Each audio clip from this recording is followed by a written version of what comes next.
ombudsman ang nag-announce. Kakasuhan nila si Martin Romualdez dahil marami ng tumetestigo siyang mastermind ng tinuturo.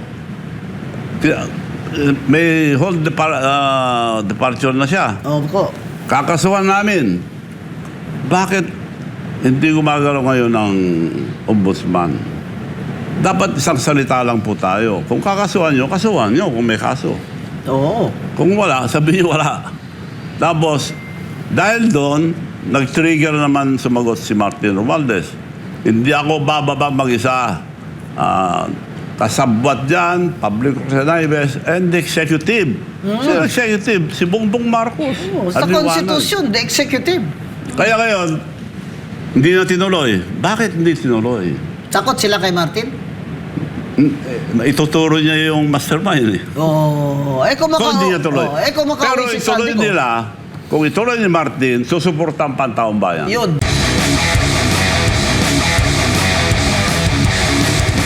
Ang proseso ng paggawa ng budget, unang-una, ang budget ni Presidente. Tatawagin lahat ng departamento, anong budget nyo, yun ang isasubmit muna. Sa House of Reps. Ang masama, yung PhilHealth. Kinuha ang pundong PhilHealth, more than 87 billion, pinabalik sa Treasury para punduan ng mga flood control. Yung insurance ng mga bangko, PDIC, more than 100 billion, binalik sa Treasury para gamitin sa flood control. Oh.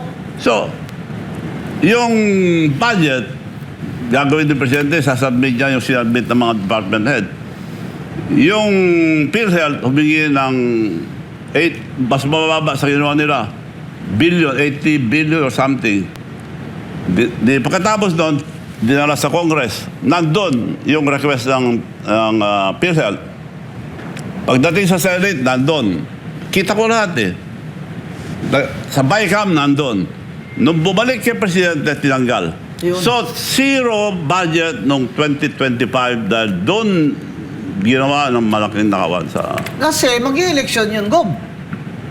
What's important about 2025 is, that is an election year.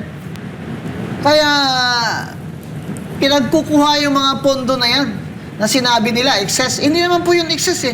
Reserve funds po yun. Eh, lalo na po yung PhilHealth, hindi naman po yan excess. Pera Kasi ng tao PhilHealth yun. yan eh. Pera ng tao yung PhilHealth. pera ng tao Kontribusyon ng maliliit na tao. Tama. At saka special law po yan eh. May special law po yan. Kaya ito ngayon, may ombudsman cases na ngayon, itong PhilHealth chair at ang mga board gob, dahil sa sila'y sumang-ayon dyan. Kaya may ombudsman case na yan sila. At sana po, investigahin mabuti yan ayon sa batas ng ombudsman. Dahil dyan lang sa charter ng PhilHealth, probable cause na sila. Bakit sila pumayag? Board sila, bakit sila pumayag na kunin sa kanila? Kunin sa PhilHealth at ipadala sa National Treasury, yung parang kaban ng bayan, para doon kukunin na naman ni BBM ang para sa flood control. Kung saan may mga ghost project, kickbackan. Yan mga kaibigan, ang drawing dyan. Di ba? Kaya sinasabi ni Gob, hanggang ngayon yung PhilHealth hindi pa buo binabalik. Hanggang ngayon yung PDIC hindi pa buong bumabalik. Ito pa Gob, may isa pa. Yung Maharlika. Ilang bilyon yun. Maharlika funds. Hanggang ngayon, wala naman tayong alam na saan na ito in-invest ang Maharlika funds na kumita. Sweldo tayo ng sweldo dyan, buwan-buwan. Balita ko, 1 milyon, isang buwan ang sweldo ng chairman dyan. Naku po, grabe naman kayo. Ginawa nyo pang milking cow ang Maharlika funds na pet project ni BBM. All of this is a scheme, Gob. I think, all of this is a scheme, di ba?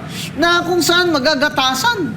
Itong Maharlika funds na ito, kunuha yung mga pondo, pati land bank, kung saan nandyan yung mga pension ko, pension natin, mga judge, mga government employees, nasa land bank. Kinuna ng pera ang land bank ngayon.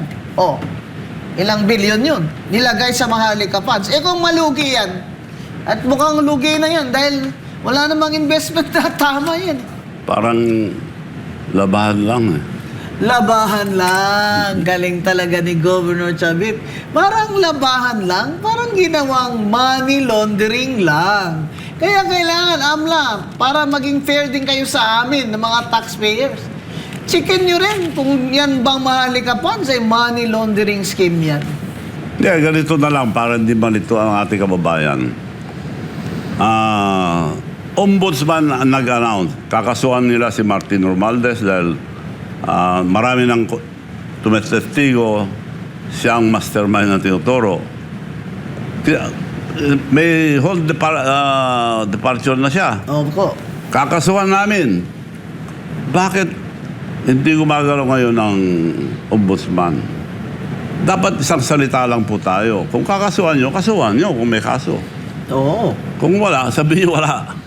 Tapos, dahil doon, nag-trigger naman sumagot si Martin Romualdez. Hindi ako bababa mag-isa. Kasabwat dyan, Public Representatives, and the executive. Si executive, si Bongbong Marcos. Sa Aliwanag. Constitution, the executive. Kaya ngayon, hindi na tinuloy. Bakit hindi tinuloy? Takot sila kay Martin? Ituturo niya yung mastermind eh. Oo. Kung hindi niya tuloy. Kung Pero si ituloy Saldi ko. nila, kung ituloy ni Martin, susuportan pa ang taong bayan. Yun. Martin! Ituloy mo na, Martin! Friends na tayo!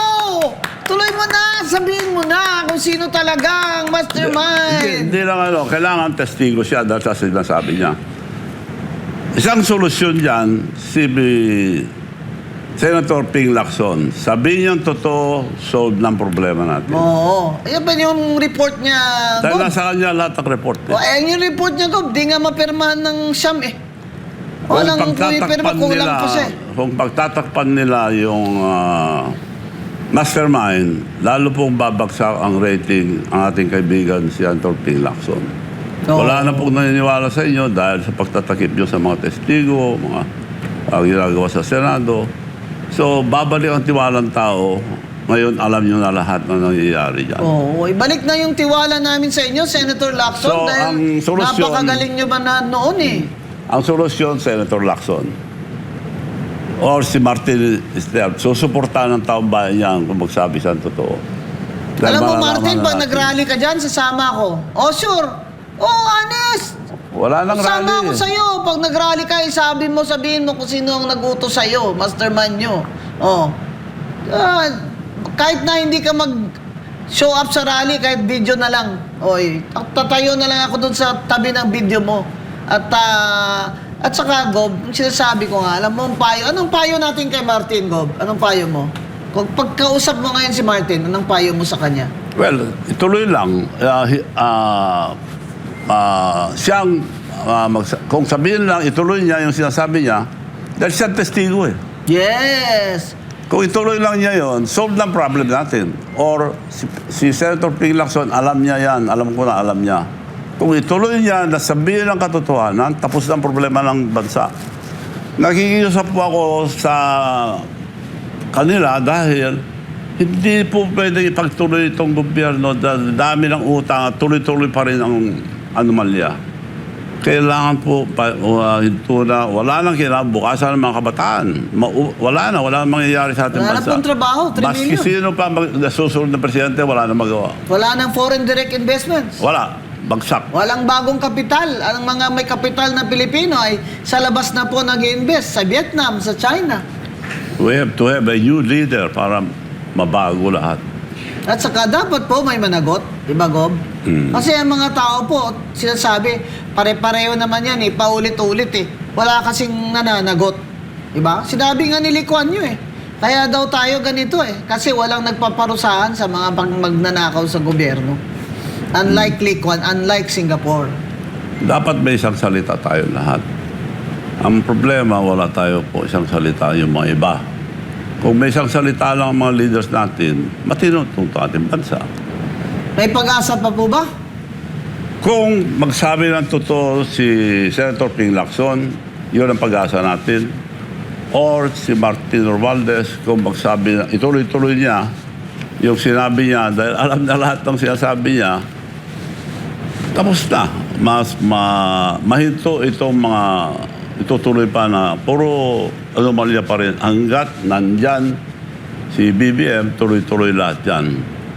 Dahil nung umpisa na nila, plano na nila yan, bago mo po napag-usapan na puro I agree. anomalya ang ginagawa. So, 2 tao lang. Kung ayaw military, police, Martin Romualdez or Ping Lacson magsalita. May magsalita lang na testigo. Si Senator Ping Lacson, I'm very dead sure alam niya lahat yan. So kung sabihin niya totoo, he will save our country. Hero siya. Hero siya.